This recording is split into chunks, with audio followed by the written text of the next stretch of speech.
is going on, everyone? A Cure for Wellness is directed by Gore Verbinski and stars Dane DeHaan, and it's about a young executive who has to travel up to the Swiss Alps in order to find his company's CEO because the company is in somewhat of a downfall, so he has to go there and try to find his CEO. But this wellness center is not exactly as it seems, and the main character starts to see this as the film progresses. So I apologize, I have been gone for now 2 weeks. I have not made any videos in the last 2 weeks.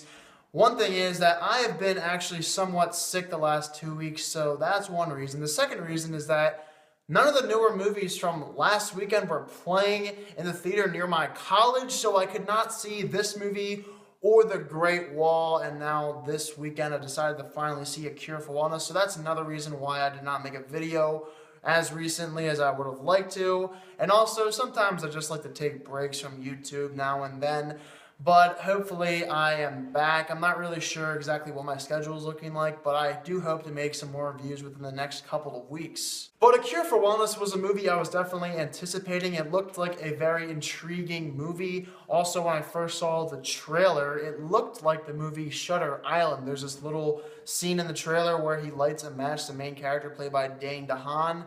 And that looked just like the movie Shutter Island when Leonardo DiCaprio lights a match as well. So there are some similarities actually between this movie and that movie. And I love Shutter Island and I love thrillers, so I was extremely excited to see this movie and I was hoping it would deliver. And looking at the reviews for this movie, Rotten Tomatoes has it at a 40% right now.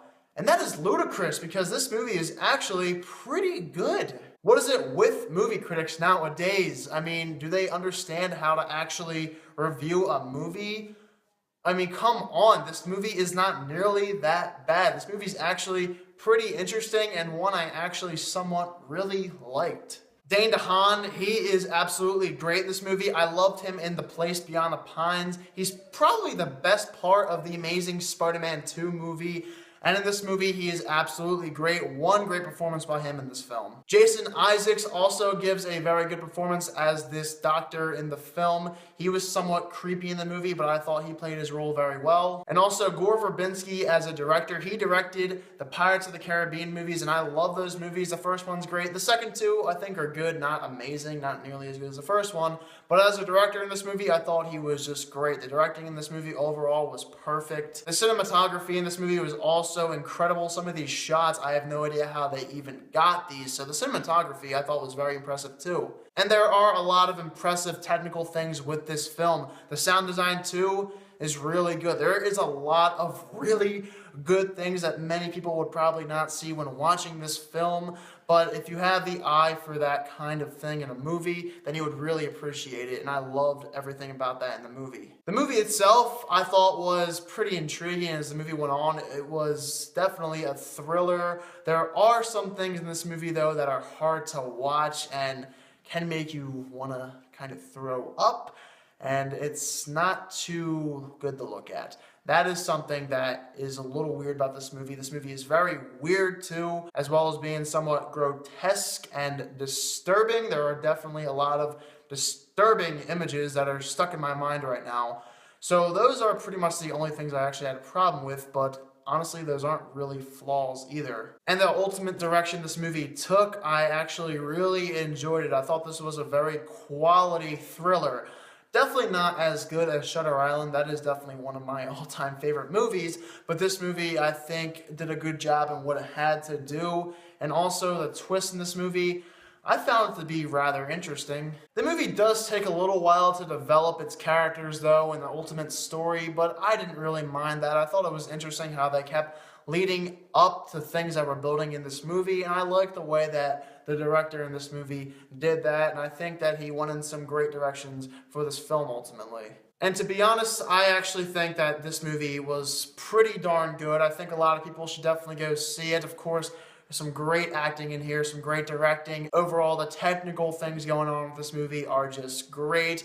The movie is a little bit disturbing and is pretty weird, and that's why I think critics really hated this movie. but personally, I really enjoyed it. It's definitely a quality thriller, something you can just watch on a Friday night within the next couple years. It's probably going to be on TV. And I think overall, A Cure for Wellness is a very underrated movie already, and I think a lot of you guys should go see this movie and give it money. I think it was a very well thought out movie overall, and I like the direction. And I'm going to give A Cure for Wellness an 80%, something I think a lot of you guys should go check out. It is going to make you think about it for a little while. I personally have been thinking about it for the last day because I did see it last night. And so far, with 2017, we already have 5 movies that are better than anything that came out last year. We have Split. I did not see that. I'm not a big horror fan, but I wanted to see it. It looks pretty good.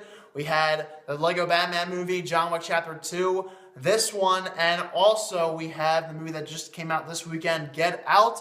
I did not see that yet, but I might be seeing that. But so far, 2017 has been on a huge roll, and everything that has come out this year is better than what came out last year from the beginning of January to the end of February. So 2 thumbs up already for 2017. A very good movie year so far, and it looks to be very promising coming on with the next couple of months. Alright, so I might see The Great Wall. I probably won't, though, because it's not playing in the theater at my college, so that probably won't be coming. But the Oscars is tomorrow night, so I will be doing a reaction video to all the winners this upcoming week, so look for that video. Thank you all so much for watching this video, and I hope you all have a fantastic day.